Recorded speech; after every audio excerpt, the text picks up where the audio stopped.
Hello and welcome to my new channel, all about this thing that we've got behind us. This is my Mini Cooper S project car. We've just picked it up in the last 3 or 4 weeks, and as you can see, it's already having problems. Purely selfish reason for setting up a new YouTube channel is getting help fixing my Mini. Now, the idea was I wanted to do some track days. I had an eye on a track day at Donington, which, if you look behind me, about 5 minutes that way, Donington racetrack. So we're really local to Donington and we're in a really good spot for track days. And this summer, I want to revisit my youth, you know, midlife crisis, some might say, and buy myself a mini track car to get on the track and get my hands dirty, learn some mechanics on it, and maybe get the kids involved as well. So about a month into ownership and we're off the road already finding problems. Now, what I've found is that the Facebook groups are fantastic. You can go on YouTube, you can go on the Facebook groups, you can get loads of help how to fix your Mini, but it starts getting embarrassing, asking thousands of questions. Also, it's nice to have a single place to keep all your questions and all your progress. So I've started this YouTube channel just to introduce my car, keep a track of the progress, and just see how we go with it. It might go nowhere, it might be the first of many, many episodes. So in this episode, all I want to do is introduce me, introduce the car, talk about some of the issues we're having and what I've solved already, and get some feedback on what should be the first things to tackle going forward. So let's spin things around, introduce you to the car. We might have some pet names for it already, but we'll see as we go. Introduce you to the car, show what issues I'm having and what the first few things to tackle might be in future episodes. My 2004, or maybe 2005 actually, Mini Cooper S, supercharged.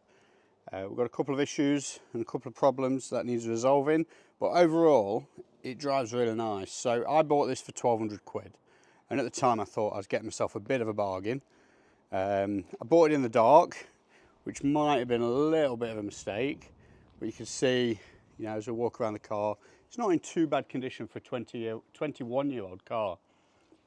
We do have a front bumper and we do have you know, a full clean front end that isn't smashed to bits. Underneath though, we're having a few problems. It started driving really well and we ran into a few issues. One of the first ones was the clutch master cylinder, which appeared to have gone faulty, and a few troubles finding gear. Now, this is a common problem on the Minis apparently, so that's one of the first things we tackled.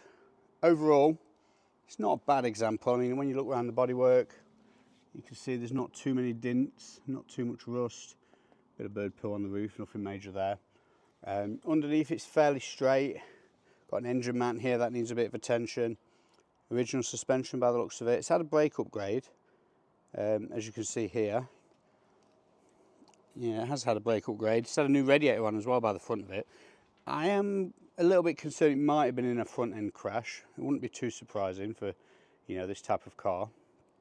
We've got a few marks here where you can see it might have had a visit to a breaker's yard, both sides. Could be that they were damaged, it could be that they've had new ones because of this crash. No air conditioning on this unit, which is great because I'm not that bothered about that anyway, but we do have a supercharger, all seems good. When you look down underneath, you can see that it's had a tensioner on there. We are having a few other issues, so let's just go into a few of the other problems that we've picked up so far. So one of the things we have picked up is the slave master cylinder went. Now that was just, to me it looked like the whole engine needed to be ripped out and thrown in the bin. There's brackets broken off the gearbox, the clutch wasn't depressing, it was finding gear and staying in gear.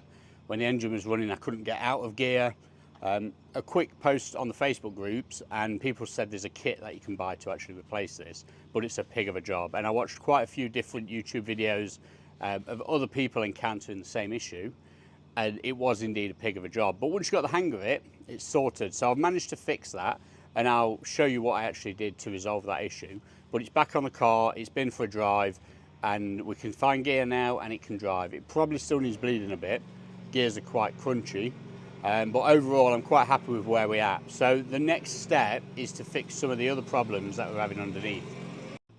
I don't know if you can hear that in the background, but we are on a farm, so we're actually at my office at the minute, and there's a guy who repairs lawnmowers just over the way, and he decided probably didn't know, but he decided to rev his lawnmower all around the yard while I was here recording. So, you know, which sort of normal person is recording themselves working on a Mini? Obviously, you should have known. But yeah, so what I'm running into now is a few issues with, this has obviously been worked on in the past quite a bit. Now, we've got things such as bolts missing. So we've got one here, the bracket underneath there is missing as well. Over here on the air intake, like none of this has clips. Nothing here, it's all pushed together down here. There's a clip on this one, but most of this, like all the clips and joints are missing. Down the back of the engine here, you can just about see when you go around the back. There's an actual couple of bolts in there for the engine mount. There's one missing there entirely. Don't know where that's gone. And then over here, we've obviously got this oil-filled hydraulic mount. I've got a replacement for that one. Underneath, a bit of surface rust, nothing that worries me too much. But the suspension components are in a bit of a mess underneath. So track rod ends, control arms, whatever else we've got under there. I don't know all the words for this stuff. But you can see we've got quite a nasty leak on the drive shaft, on the CV joint. So yeah, that's a good one. And then we've got these brakes. So these are not standard. I've got no clue what they are. They do turn. The screw that holds them to the hub is just not there at all. So that's exciting when putting the wheels back on. I don't think the calipers have been weighted, but who knows, they might have been. So yeah, and then we've got a few other issues like bumper just needs a bit of a repair kit on there. And then the last major one that I really need to tackle next is when you go under here and you are, let's have a look, there we are. There's a pulley there that's just on the front of the sump and it's completely sheared off. Now the engine still runs with this, which I'm shocked at, but that's obviously the next big job I'm going to have to sort out. So those are the jobs. I'm going to tackle these one at a time, looking for a bit of advice on the order that I should be tackling these. Should I just strip it all down, do it all at once? Should I get the subframe out? Obviously there's oil leaking from everywhere. Do I get the engine out? Is that just overkill? So we need to decide what we're going to be doing with all of that. Let's go in the workshop and show you what I've sorted already. So this was the master cylinder. We had a few issues with this. This part here has a kind of a rubber boot that goes in it, and I poked it into the hole and that was just causing problems. It was leaking. Now what I should have done was push it onto the line, so the line that comes down from the I guess the master cylinder, it should have had the bung pushed onto it, and then that stopped it leaking. But once I'd figured that out, we managed to sort it. It was all good.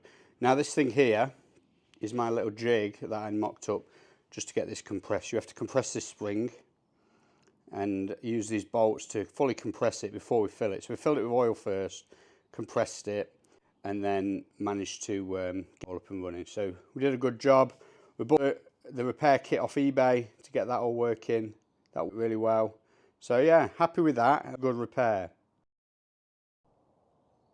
And as you can see underneath, that is the finished item. You can see the repair kit's gone on. You can see it's all dry, no fluid leaking out. So we got there in the end. It took a couple of attempts. Yeah, fairly happy with how that all turned out. And I've just noticed that I'd missed the dust cover. So there you go, finishing touches. So yeah, all good. Some of the other bits we've got, the wiring just seems dreadful. Like, obviously I'm an electrician, so this stuff triggers me. But there's cables everywhere, there's wiring everywhere not clipped in, there's open ends on things. So all of this, I guess, will get sorted out over time. But yeah, overall, I think it's a bit of a good project. So let's see how we get on with this over time. Follow on the journey. Give us a like and subscribe if you're interested in following. So thanks for watching. Let us know in the comments if you've got any advice on where I should go with the next repairs. I'll keep you posted next time we do an update. I think what we're going to do is fit a shorter belt to get rid of that broken pulley. And while I'm fitting it, I'll probably have the CV joint repaired as well, and the engine mount. That all seems like a good job to do all in one time.